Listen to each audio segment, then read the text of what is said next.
जय श्री कृष्ण। आप सभी को मेरे सभी बड़ों को प्रणाम और प्यारे प्यारे छोटों को बहुत सारा प्यार उनकी दीदी का। ये वीडियो है 31 जुलाई का, जबकि मैं दादी जी से मिलने के लिए गई थी भोपाल। तो ये तब उनकी अवस्था ऐसी पहुंच चुकी थी कि बहुत मन से एक ऐसी ही प्रार्थना आ रही थी श्री कृष्ण से कि बस अब उन्हें अपने चरणों में ले ले, क्योंकि उनकी हालत देखी नहीं जा रही थी। तो ऐसे में उनके जाने का से यादें बहुत सारी है, लेकिन उनके लिए राहत है कि उनको अब उस पीड़ा से मुक्ति दी श्री कृष्ण ने। तो अब भगवान से प्रार्थना है कि उन्हें अपने चरणों में स्थान दे। जय श्री कृष्ण आप सभी को, और श्री कृष्ण जन्माष्टमी पर्व की आप सभी को हार्दिक हार्दिक शुभकामनाएं। आशा करती हूँ आप सभी बहुत अच्छे होंगे, मैं भी बहुत अच्छी हूँ। अब श्री कृष्ण जन्माष्टमी की अगर बात करें तो सभी लोग कहीं ना कहीं का प्लान बनाते हैं, कहीं ना कहीं जाते आते हैं जहाँ पर भगवान ने लीलाएं की हैं। तो ऐसे में कुछ लोग अपने घरों में ही पूजा अर्चना कर लेते हैं, उनका श्रृंगार, उनको खाना, उनका खान पीन, उनके लिए मिठाइयाँ, माखन मिश्री का भोग लगाकर। और कुछ लोग प्लान बनाते हैं मथुरा, वृंदावन, गोकुल या फिर द्वारकाधीश या फिर सावरिया सेठ जाने का या फिर खाटू श्याम जाने का। तो इस तरह का प्लान बनाते हैं। अगर इस बार आप प्लान बना रहे हैं ऐसी ही भगवान श्री कृष्ण की किसी लीला स्थली जाने का, तो आप प्लान बना सकते हैं उज्जैन का। हाँ जी, उज्जैन का। अब उज्जैन का अगर बात करें तो आप सभी के मन में ख्याल आ रहा होगा कि उज्जैन तो बाबा महाकाल की नगरी है, अब उज्जैन क्यों जाना बाबा श्री कृष्ण से के लिए। तो आप सभी को बता दें कि उज्जैन बाबा महाकाल की नगरी है, लेकिन अति प्राचीन नगरी। उज्जैन अपने राजनीतिक और धार्मिक महत्व के अलावा महाभारत काल की शुरुआत में शिक्षा का एक प्रतिष्ठित केंद्र था। भगवान श्री कृष्ण भाई बलराम के साथ और मित्र सुदामा के साथ महर्षि सांदीपनि के सानिध्य में उन्होंने यहाँ पर विद्या अध्ययन किया था, शिक्षा प्राप्त की थी। महर्षि सांदीपनि का ये आश्रम मंगलनाथ रोड उज्जैन में स्थित है। ये कहाँ गए अपन? सांदीपनि आश्रम। तो अगर कहे तो मेरी एक्साइटमेंट बहुत अलग थी, क्योंकि कुछ टाइम से भगवान श्री कृष्ण की असीम कृपाएं हैं जीवन में, और उन्हीं के बिताए गए उनके जीवन के एक समय को बिताए गए मैं ऐसे स्थान पर जा रही थी, तो मेरी एक अलग ही फीलिंग आ रही थी, एक अलग ही एक्साइटमेंट थी। लेकिन जब उस स्थान पर गए तो एक अलग ही माहौल था, एक शांतिमय वातावरण, एक पॉजिटिविटी, एक सारा कुछ अलग ही माहौल था। अगर वहाँ पर एक नेचुरल आवाज़ को आप सुनना चाहेंगे तो वीडियो में आप कई बार जगह पर सुनेंगे जहाँ पर पक्षियों की, मोर की, इस तरह की आवाज़ आ रही है, जो कि काफ़ी सूदिंग था। और अगर कहें कि अगर आप वहाँ पर समय बिताएं तो आपको एक अलग ही पॉजिटिविटी महसूस होगी। यह स्थान गोमती कुंड है। माना जाता है कि इसे भगवान श्री कृष्ण ने अपने बाण से प्रकट किया था अपने गुरुदेव श्री सांदीपनि जी के लिए। सांदीपनि जी प्रतिदिन स्नान करने के लिए गोमती नदी के घाट पर जाते थे, जिसमें उनका काफ़ी समय लगता था। भगवान श्री कृष्ण ने अपने गुरुदेव के लिए आसान करने के लिए और उनका समय बचाने के लिए इस गोमती तट गोमती घाट की स्थापना की थी। माना जाता है कि कहते हैं कि भगवान श्री कृष्ण ने जब उनके गुरुदेव सांदीपनि जी जा रहे थे स्नान करने के लिए, तो उन्हें बोला कि आप आज के दिन अपना कमंडल और पादुका वहीं गोमती नदी के घाट पर छोड़कर आना। जब महर्षि सांदीपनि अपने आश्रम पर आए, भगवान श्री कृष्ण ने अपने धनुष का संधान किया और बाण से इस गोमती कुंड की स्थापना की। गोमती कुंड पर जैसे ही घाट के इस गोमती कुंड की स्थापना हुई, महर्षि सांदीपनि ने देखा कि जो चरण पादुका और कमंडल वो वहाँ गोमती नदी के घाट पर छोड़कर आए थे, वो उन्हें यहाँ पर भी मिला। इस तरह ये गोमती नदी का ही एक कुंड है जिसमें उनके गुरुदेव नित्य प्रतिदिन आसानी से स्नान कर सकते थे और उनका समय बचा। तो ये भगवान श्री कृष्ण अपने गुरुदेव के लिए की गई एक लीला थी, जो आज भी वहाँ पर उपस्थित है। और आज भी उस कुंड का पानी उसी तरह पवित्र है और हमेशा बरकरार है, कभी नहीं सूखता है। इस गोमती नदी तट पर ही भगवान श्री कृष्ण के पद चिन्ह भी उपस्थित है। इस वजह से इस स्थान का नाम अंकपात नाम से भी जाना जाता है। और साथ ही यह भी मान्यता है कि इस गोमती कुंड में भगवान अपनी लेखनी के अंक को मिटाने के लिए प्रयोग करते थे। इस वजह से इस स्थान पूरे स्थान में माना जाता है कि भगवान श्री कृष्ण के वही अंक समाहित हो गए। इस वजह से भी इस क्षेत्र का नाम अंकपात जाना जाता है। पूरे उज्जैन में 84 महादेव मंदिर है। सो ये यहाँ पर 40वें महादेव मंदिर कुंडलेश्वर मंदिर भी है। यहाँ पर माना जाता है कि विश्व की एकमात्र प्रतिमा श्री नंदी जी भगवान की, जो कि खड़े हुए स्वरूप में विद्यमान है। इसी पवित्र स्थान में भगवान श्री कृष्ण ने भाई बलराम और मित्र सुदामा के साथ महर्षि सांदीपनि जी से 64 कलाएं और 14 विद्याएं सीखी थी।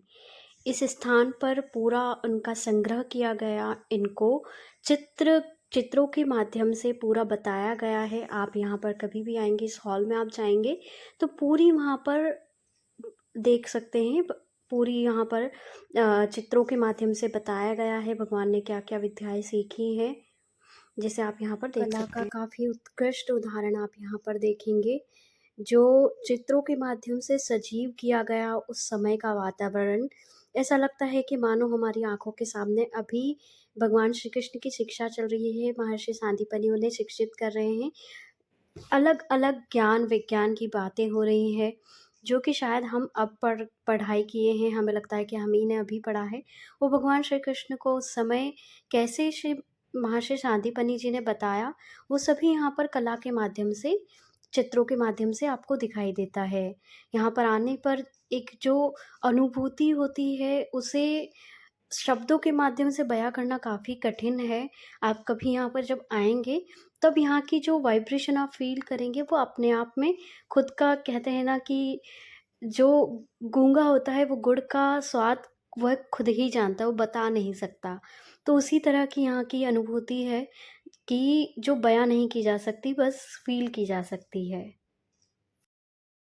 एक पत्थर पर 0 से लेकर 100 तक गुरु सांदीपनि द्वारा उकेरे गए अंक यहाँ पर विद्यमान है, वो शिला यहाँ पर विद्यमान है। इसकी पुष्टि हुई है पुरातत्वविदों के द्वारा कि ये महर्षि सांदीपनि द्वारा उकेरे गए 0 से लेकर 100 तक के अंक है, जो कि यहाँ पर वो शिला विद्यमान है। वल्लभ संप्रदाय के लोग इस स्थान को, सांदीपनि आश्रम को, श्री वल्लभाचार्य की 84 सीट में 73वीं सीट मानते हैं। वो मानते हैं कि जहाँ पर श्री वल्लभाचार्य ने प्रवचन दिए थे, उनमें से ये 73वीं सीट के रूप में है। इस तरह यह स्थान अति पवित्र, पावन और मन को शांति देने वाला है।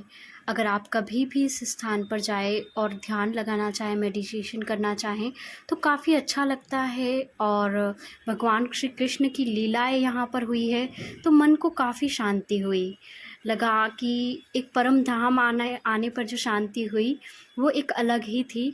और फिर मानते हैं, अगर कृष्ण की बात करें तो आराध्य कृष्ण, अगर संसार में आराध्य कृष्ण की बात करें तो एक तो वो जगत गुरु हैं, और उनसे बड़ा अगर वो फेमस होते हैं, वो जाने जाते हैं, तो संसार में सबसे बड़े चोर के रूप में भी भगवान श्री कृष्ण को मानते हैं। और ऐसी ही लीला ये ना करे अपने भक्तों के साथ, ऐसा तो हो ही नहीं सकता है। यहाँ पर जाने पर भगवान के, कहते हैं ना, अटखेलियाँ करना उनकी आदत है, और अटखेली ना करे तब तो कृष्ण अधूरे हैं ना, तब तो कृष्ण कृष्ण ही नहीं है अटखेलियों के बिना, चोरी के बिना। तो कान्हा ने वही हमारे साथ भी किया, कुछ ऐसा किया कि आते टाइम हंसी भी आ रही थी इन पे। इनका समझ में आ गया था कि ये क्या है। आप खुद ही सुन लीजिए वो क्या कहीं से हुआ। चप्पल नहीं जानी थी, लोगों के अच्छे अच्छे चप्पलें पड़ी है, और हमारी दोनों स्लीपर पसंद आ रही है इनको। और क्योंकि जूता स्टैंड है, यहाँ पर ही सभी लोगों ने चप्पलें उतारी अपनी। जब हम यहाँ पर, और स्लीपर की अगर बात करें तो स्लीपर पहन के गए थे बाबा, पूरी घिसी पिटी स्लीपर, कोई नई चप्पल नहीं थी जिसे कहें कि गुम होने की कोई भी शंका हो। सबकी अच्छी सैंडल्स वहाँ पर रखी थी। जब मंदिर में पूरे दर्शन घूमने के बाद आए तो यहाँ पर सिर्फ स्लीपर्स हमारी दोनों की नहीं थी, बाकी सबके सैंडल्स थे। और ऊपर से वहाँ पर वॉचमैन भी बैठा था। वॉचमैन के बाद भी कृष्णा ने ये चोरी की। अब आप मानेंगे ना कि ये सबसे बड़े चोर है। कैसे नहीं कहा इन्हें चोर? अभी तक तो माखन चोर सुना था, अब तो चप्पल चोर। और चप्पल चुराने के बाद ये अच्छे-अच्छे रास्तों से वो लेके आए, उन्होंने दिखाए ये प्यारे-प्यारे प्रकृति के नज़ारे, जिनमें देखकर आते हुए बस उनकी बातें करते हुए कब रास्ता पूरा हो गए, कब घर पे आ गए पता ही नहीं चला।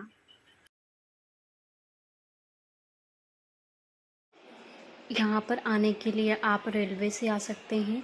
यहाँ का उज्जैन का रेलवे जो है वो पश्चिम रेलवे ज़ोन के अंतर्गत आता है और यहाँ का कोड जो है वो UJN है। और रेलवे के थ्रू आप इजीली यहाँ पर आ सकते हैं। अगर आप चाहते हैं ट्रेन से आने के लिए तो अलग अलग राज्यों से ट्रेन की सुविधाएं मिल जाएंगी आपको। इसके अलावा अगर आप चाहते हैं कि आप एयरबेस से आना चाहते हैं तो नियरेस्ट एयरपोर्ट आपको रहेगा इंदौर देवी अहिल्याबाई होलकर एयरपोर्ट, जहाँ से आप इंदौर की अगर बात करें तो इंदौर 53 किलोमीटर पड़ेगा आपको उज्जैन से, जो कि बसेस के थ्रू आप इजीली उज्जैन पहुँच सकते हैं इंदौर से उज्जैन। बाकी हर जगह से आपको बसेस सड़क मार्ग की सुविधा तो मिल ही जाती है। उज्जैन में आपको बहुत कम ओला उबर मिलेगा, लेकिन आपको इजीली पब्लिक वैन या इस तरह का पर्सनल इलेक्ट्रिकल ये रिक्शा मिल जाएगा, जो कि आपको बहुत कम चार्जेस पे पूरा उज्जैन घुमाता रहता है। अगर आप पूरा उज्जैन दर्शन करना चाहते हैं तो समथिंग ये 600 से लेकर 800 तक चार्ज करता है अकॉर्डिंग टू ओकेज़न, और आपको इजीली घुमा देता है। बाकी आपको इस तरह की रिक्शा वगैरह आसानी से मिल जाते हैं। उज्जैन में घूमना फिरना काफ़ी सस्ता है। अगर आपको थोड़ी सी नॉलेज रहती है तो आप बहुत इजीली सस्ते में घूम सकते हैं। जैसा कि बताया इलेक्ट्रिकल व्हीकल बहुत अच्छा रहता है आपके घूमने के लिए। बाकी अगर आप पब्लिक व्हीकल उसमें जाना चाहें तो उज्जैन गवर्नमेंट के थ्रू उज्जैन दर्शन करने के लिए देवास गेट से आपको बस मिलती है, जो कि मॉर्निंग 7 बजे से चलना स्टार्ट होती है। समथिंग 70 रुपये में वो आपको पूरा उज्जैन दर्शन करा देती है। बाकी आपकी इच्छा, आपको अगर करना है अपना प्राइवेट ये ग्रीन कलर वाला ऑटो भी कर सकते हैं। अकॉर्डिंगली ये चार्ज करता है, ओकेज़न के अकॉर्डिंग इसके हाई फाई चार्जेस हो जाते हैं। अब अगर बात करें रहने की कि रहना यहाँ पर कैसा होता है, तो रहने के लिए कई सारे ऑप्शंस रहते हैं। आप ऑनलाइन बुकिंग भी कर सकते हैं और ऑफ़लाइन बुकिंग भी अगर करना चाहें तो ऑफ़लाइन बुकिंग भी कर सकते हैं। और ऑनलाइन ऑनलाइन बुकिंग कई बार आसान होती है तो लोग उसी को प्रेफर करते हैं, वो आपकी इच्छा है। लेकिन मैं पर्सनली अगर बात करूँ आफ्टर मेरा एक्सपीरियंस, क्योंकि मैं वैसे मेरा घर है लेकिन फिर भी मैं इस वीडियो के चलते ही एक्सपीरियंस लेने के लिए रुकी थी बाहर होटल करके। ऑनलाइन किया था, कहाँ रहता है, लोकेशन कितनी दूर रहेगी वो पता नहीं रहता। मैं उज्जैन की ही हूँ। इसके बाद ऑनलाइन बुकिंग का ऑप्शन थोड़ा कंफर्ट होता है, तो आप हर कोई पहले से ही बुकिंग करके रखता है, प्राइस वगैरह को नहीं देखना है, तो वो आप अपना कंफर्ट के अकॉर्डिंग ऑनलाइन बुकिंग कर सकते हैं। इसके लिए तो कोई बताने की कोई ज़रूरत होती नहीं है। लेकिन अगर आपको ऑफ़लाइन के लिए हेल्प की ज़रूरत हो तो ऑफ़लाइन के लिए आप निश्चिंत एक बार बस निकले, आपको कई सारे ऑप्शंस और बहुत अच्छे-अच्छे ऑप्शंस मिल जाते हैं। इवन भरे सावन में मैं जब गई थी, तब भी ऑनलाइन में मुझे जगह नहीं दिख रही थी, लेकिन ऑफ़लाइन गए तो कई सारे ऑप्शन और कई कम पैसों में भी आपको ईज़िली ऑप्शन मिल जाते हैं। कोई ज़्यादा मेहनत भी नहीं लगी थी। आपको बस ऐसे एरियाज़ में उतरना होता है जहाँ पर आप वहाँ पर खड़े होंगे तो 10 ऑप्शन आपके सामने, 10 क्या कई सारे ऑप्शंस रहते हैं, तो आपको ईज़िली मिल जाता है। ये एक्सपीरियंस हुआ है मुझे, इसलिए मैं आपको बता रही हूँ। जैसे कि आपको IRCTC का ही होटल अवंतिका मिल जाता है, जो कि रेलवे स्टेशन से जस्ट लगा हुआ है। आप अगर सामने देखेंगे तो रेलवे स्टेशन के कई सारे होटल्स के ऑप्शन रहते हैं। इसके अलावा अगर बात करें उज्जैन महाकालेश्वर के आसपास बेगम बाग कॉलोनी हो, बाकी आपको उज्जैन महाकालेश्वर के आसपास में बेगम बाग कॉलोनी और मंचामन का एरिया जो है वो काफ़ी नियरेस्ट एरिया है महाकालेश्वर मंदिर के।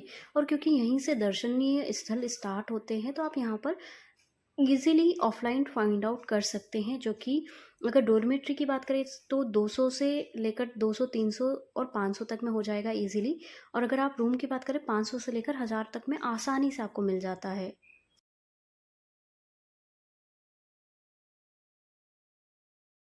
बाकी यहाँ पर कई सारे दर्शनीय स्थल हैं जहाँ पर आप जा सकते हैं। उसका एक मैं पर्टिकुलर अलग से वीडियो बना दूँगी, कौन कौन से दार्शनिक स्थल होते हैं उज्जैन के जहाँ पर आप जा सकते हैं। उज्जैन महाकालेश्वर के आसपास कई सारे एरिया हैं जो कि आप 3 से 4 घंटे में आसानी से कर सकते हैं। और जो सांदीपनि वाला आश्रम है उस साइड के भी आप आसानी से कुछ दर्शनीय स्थल एक साइड हो जाते हैं, तो वहाँ पर भी 3-4 आपको दर्शनीय स्थल मिल जाते हैं जिनके दर्शन आप आसानी से कर सकते हैं। तो आप एक दिन में बहुत आसानी से उज्जैन का पूरा दर्शन कर सकते हैं और बहुत कम प्राइस पर। खाने की अगर बात करें तो उज्जैन में खाना बहुत सस्ता मिल जाएगा आपको, 70 रुपये से लेकर स्टार्ट लेकर आपके अपने ऊपर डिपेंड करता है आप कहाँ खाना चाहते हैं। आपको आसानी से अच्छा खाना मिल जाएगा। और इस ट्रिप के दौरान ही मुझे छोटी सी प्यारी सी बच्ची मिल गई थी, कुछ अच्छे अच्छे प्यारे प्यारे दोस्त मिल गए थे जो कि पता नहीं कहाँ से। एक रहता है ना कि भगवान का जोड़ा ही रिश्ता रहता है, जो कि ऐसे लोग मिल जाते हैं। तो मेरी इस पूरे ट्रिप में मेरे कुछ साथ में मेरे प्यारे प्यारे फ्रेंड्स थे, जो कि एक ये बच्ची हो गई और एक कर्नाटक से 2 बहनें आई थी, वर्षा एंड धृति, वो दोनों मेरे साथ थी। तो हम लोगों ने खाना भी खाया साथ में और एक दिन पूरा दर्शन साथ में ही किया। ये सबसे बड़ा टफ़ था मेरे लिए, क्योंकि उज्जैन में मेरा घर है मासी का और मैं उनके लिए बेटी में ही बेटी हूँ वहाँ की। तो उज्जैन में मेरी और कान्हा के साथ साथ मेरी स्टडीज़ भी उज्जैन से ही हुई थी। तो उज्जैन में मेरी स्टडी भी हुई और घर भी है। मेरा होटल में रहना बहुत टफ़ हो गया था। पीछे भाभी मेरे मुझे फ़ॉलो कर रही थी। जिस दिन सांदीपनि गए थे मैं ऑलरेडी होटल से निकल चुकी थी, लेकिन भाभी मुझे पब्लिक वैन के पीछे फ़ॉलो करे जा रही थी। तो वो काफ़ी फ़नी चीज़ें थी कि मैं आगे चल रही हूँ और भाभी पीछे-पीछे फ़ॉलो कर रही है। तो ये चीज़ें थी, गौशाला में गए काफ़ी शांति मिली और पानी तो बहुत आया, बहुत ज़्यादा आया।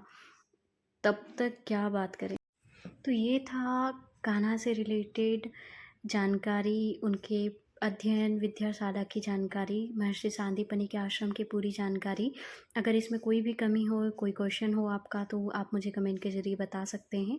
और आपको इसमें कभी कोई परेशानी आती है उज्जैन जाने पर, तो मुझे कमेंट कर सकते हैं। मैं आपके कमेंट का हमेशा आंसर करूँगी और जो भी आपको हेल्प की ज़रूरत लगेगी वो मैं हमेशा करूँगी, क्योंकि वो मेरा नोन एरिया है, मेरा ही है, घर ही है मेरा।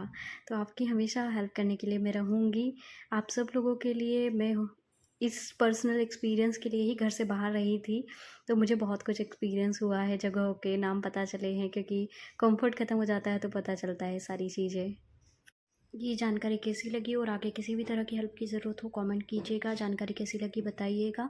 और एक क्वेश्चन ये है कि जो सांदीपनि आश्रम में गोमती कुंड है, वो द्वारका में जो गोमती नदी है अरेबियन सागर में जो मिलती है, वहाँ का बनाया था, क्योंकि महर्षि सांदीपनि हमेशा वहीं पर स्नान करने जाते थे। अब भारत में कितनी गोमती नदियाँ हैं उसकी एग्जैक्ट इन्फॉर्मेशन अगर किसी को भी है तो कृपया करके अपना कमेंट ज़रूर करें। अगला वीडियो आपको किस टॉपिक पे चाहिए, अगर उज्जैन से रिलेटेड किसी टॉपिक पे चाहिए तो आप मुझे कमेंट कर सकते हैं। इस वीडियो में यहीं तक, तब तक के लिए जय श्री कृष्णा सभी को।